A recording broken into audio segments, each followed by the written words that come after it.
Rockstar সিনেমার এই দৃশ্য দেখে সিনেমা হলের সকল দর্শক কেঁদেছে। শেষের দৃশ্যটি এমন বেদনাদায়ক যেটি দর্শকদের হৃদয়ে দাগ কেটে এখনো আছে। এই দৃশ্যটি দেখে সিনেমা হলের প্রতিটি দর্শকের চোখে জল এসে গেছে।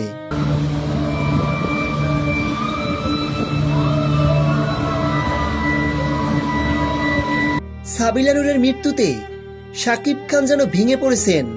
মনে হয়েছে তার পাশ থেকে পুরো পৃথিবীটাই হারিয়ে গেছে। সবকিছু হারিয়ে নিঃস্ব হয়ে মাটিতে লুটিয়ে পড়েছেন শাকিব খান। একটি ঝড় এসে মুহূর্তেই সবকিছু তছনছ করে দিয়েছে।